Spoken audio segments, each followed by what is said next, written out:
lagi syarat-syarat berdoa.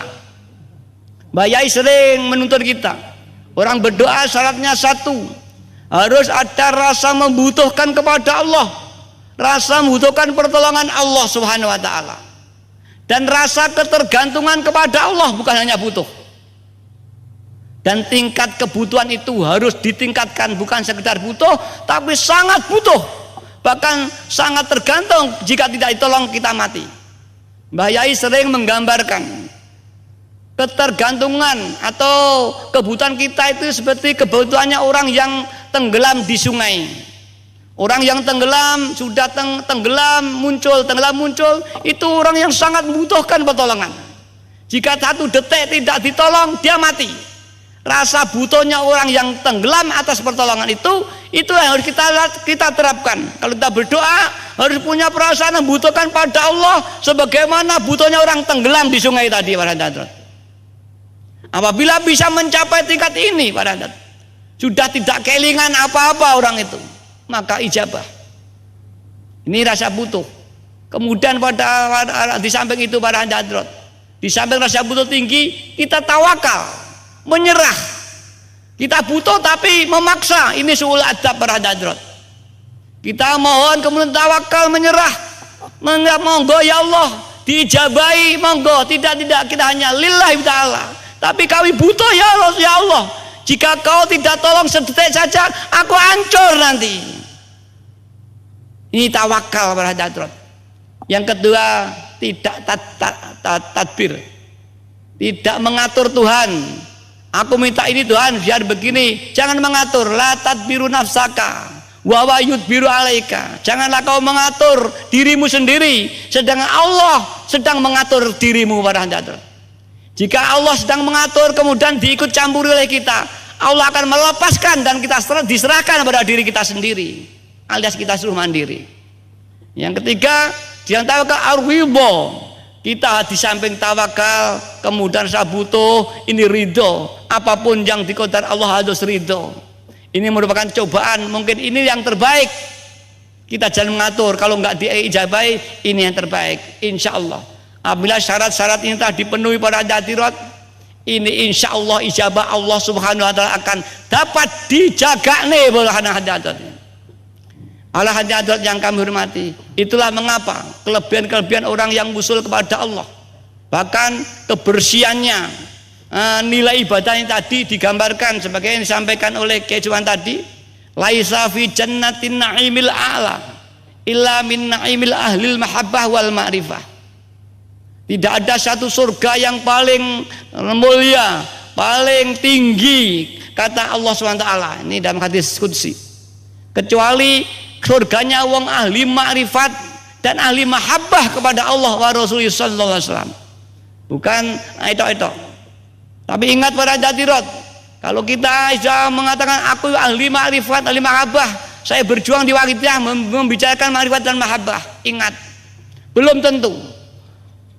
Walaisa finnari jahannama asyaddu min azabin ila min azabil ahli manidda ahlil mahabbah wal ma'rifah walam yatahaqqaq. Ada ancaman lagi, para hadirat ini, dan tidak ada di neraka jahanam azab yang paling pedih kecuali azabnya orang-orang yang mengaku ahlil mahabbah wal ma'rifah tapi omong saja, tidak ada kenyataannya, para hadirat ini. Kita mengatakan lillah billah, kita berjuang lillah billah untuk masyarakat, ini sama dan mengaku aku ahli berjuang lillah billah, aku ahli lillah billah, karena kita membicarakan lillah billah, tapi sejujurnya kita tidak ada. Ini diancam oleh neraka yang sangat pedih, para hadirat ini. Para bapak, para ibu, itulah makrifat kepada Allah. Karena itu mari, para hadirat, kita mohon pada Allah SWT dibukakan hati kita, dikeluarkanlah nafsu-nafsu kita dari hati kita. Nafsu kita ini akan keluar hanya dengan karena rasa takut kepada Allah. Rasa takut kepada Allah itu akan menekan nafsu dalam hati. Misalkan kita malam ini mau bangun males, tapi teringat kita akan disiksa Allah, kemudian kita menjadi bangkit. Kemudian suatu saat kita akan mujadah, malas, apa yang mumpung malas, kita teringat, kita banyak utang, kemudian besok akan tagih orang.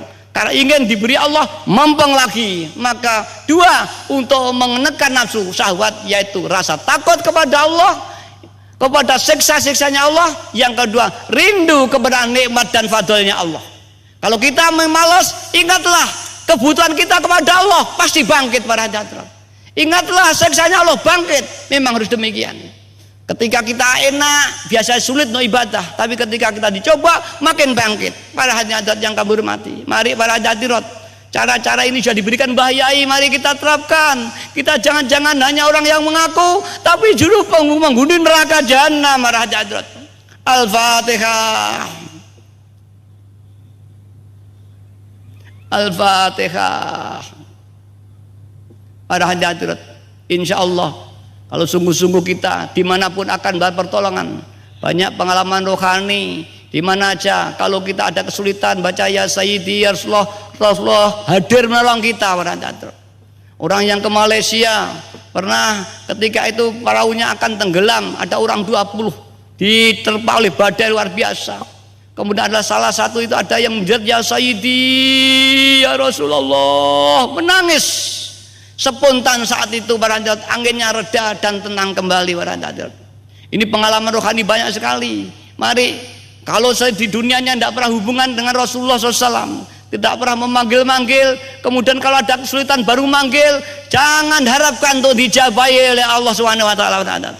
Kalau kita ingin dijabahi, sering hubungan seperti kita pada pejabat atau kepada orang besar. Kalau kita sering hubungan, satu saat kita minta tolong akan diberi. Tapi kalau tidak pernah hubungan, tahu-tahu minta tolong, tidak mungkin akan ditolong para hadirat ini. Karena ini mari kita pada Rasulullah Sallallahu Alaihi Wasallam. Semua besok akan butuh pertolongan Rasulullah Sallallahu Alaihi Wasallam, terutama pada sakaratil maut. Di sanalah iblis mengganggu kita. Kita akan meminta pertolongan Rasulullah Sallallahu Alaihi Wasallam. Karena itulah ketika itu kita masih di dunia, mari kita sering hubungan pada Rasulullah SAW, biar kita tidak asing dengan beliau ketika kita sakaratil maut. Al-Fatihah. Mari para hadirat kita bayangkan Rasulullah di hadapan kita, kita makmum di belakang bahayai Qatasirah, di belakang Rasulullah SAW, sowan kepada Allah SWT, membawa dosa-dosa yang sangat besar. Dosa-dosa yang kita lakukan, dosa keluarga kita, dosa tetangga kita, dosa masyarakat, semua mari kita doakan. Dosa para pemimpin bangsa, mulai Pak RT, Pak Lurah sampai Presiden, mari kita doakan. Mudah-mudahan mereka diampuni dosanya, diberi taufik hidayah oleh Allah Ta'ala, mampu membawa bangsa Indonesia ini menuju masyarakat adil yang makmur, yang diridhoi Allah SWT. Dan mudah-mudahan ini baru aja pilihan presiden, mudah-mudahan pilihan ini diberi barokah oleh Allah SWT, aman, tidak ada masalah apa-apa, dan yang terpilih siapapun nanti supaya mudah-mudahan diberi taufik hidayah oleh Allah SWT hingga mampu membawa bangsa Indonesia ini pada tujuan yang luhur, adil, makmur, yang diridhai Allah Subhanahu wa Ta'ala. Al-Fatihah. Allahumma ya wahidu ya ahad, ya wajidu ya jawad, salli wa sallim wa barik ala sayyidina Muhammad wa ala sayyidina Muhammad fi kulli lamhatin wa nabasim bi'adati ma'lumatillahi ya fuyudati wa amdad. Allahumma ya wahidu ya ahad, ya wajidu ya jawad, salli wa sallim wa barik ala sayyidina Muhammad wa ala sayyidina Muhammad fi kulli lamhatin wa nabasin bi'adati ma'lumatillahi ya fuyudati wa amdad. Allahumma ya wahidu ya ahad, ya wajidu ya jawad, salli wa sallim wa barik ala sayyidina Muhammad wa ala sayyidina Muhammad fi kulli lamhatin wa nafasin bi'adati ma'lumatillah ya fuyubati wa amdati.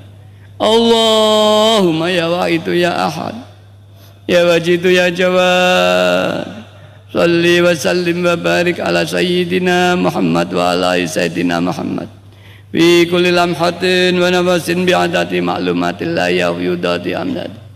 Para hadirat, mari kita sowan pada Allah. Salawat yang kedua ini mohon ditenggelamkan ke samudra keesaan Allah. sehingga tidak melihat hatta la nara wala nasma'a wala najida wala nukhissa wala naskuna illa biya, sehingga tidak melihat, tidak bergerak, tidak diam kecuali semua di tenggelaman samudra keesaan Allah. Kemudian kita mohon, ya Allah, wa tarzuqna tamama maghfiratika, ya Allah, berilah ampunan kami yang sempurna, wa tamama nikmatika, ya Allah, berilah nikmat yang sempurna, nikmat lahir, nikmat batin, nikmat dunia, nikmat akhirat. Wa tamama ma'rifatika, ya Allah, dan berikan ma'rifat yang sempurna. Wa tamama mahabbatika, ya Allah, berilah mahabbah dan kau cintai yang sempurna pula, ya Allah. Wa tamama ridwanika, ya Allah, dan berilah ridho kepada qada-qadarmu dan kau ridho hidupku yang sempurna, ya Allah. Ini doakan, monggo para hadirat yang di panitia, yang di warung-warung, yang kendaraan semua sambil mendengarkan di mulai radio-radio, jangan ngomong-ngomong, ayo menangis semua. Mudah-mudahan semua ditolong oleh Allah Subhanahu wa taala. Para hadirat, Nabi Musa ini pernah berdoa para hadirat, karena adalah salah satu umatnya tidak sungguh-sungguh ditolak oleh Allah Subhanahu wa taala. Hingga Nabi Musa matur pada Allah, ya Allah, mengapa aku sudah bersembahyang istisqa, aku, umatku, semua kayak jat tengah lapang, anak-anak kecil semua sudah kami ajak, mengapa tidak kau ijabahi? Kemudian Musa dapat wahyu, hai Musa, kau memang sudah sungguh-sungguh bersama umatmu, anak kecil kau bawa semua, tapi ingatlah ada salah satu umatmu yang tidak sungguh-sungguh menangis padaku, hingga itu menjadi aku tidak ijabah kepada dia. Para hadirat yang hormati, akhir Nabi Musa pidato pada umatnya, wahai umatku, adakah di antara kamu yang tidak sungguh-sungguh hingga Allah tidak ijabah baru saja beri wahyu padaku? Akhirnya orang itu matur, oh iya, mari sekarang berubah, sungguh-sungguh semuanya dan ijabahi. Para hadirat yang kami hormati, itu Nabi Musa, Nabi para hadirat. Mergo ada salah satu anak umatnya yang tidak sungguh-sungguh ditolak. Apalagi hanya saya, seorang biasa para hadirat. Kalau panjenengan tidak sungguh-sungguh, ditolak ini nanti pada hadirat yang hormati. Dan ditolaknya ini berakibat pada masyarakat yang harusnya menerima taufik hidayah Allah.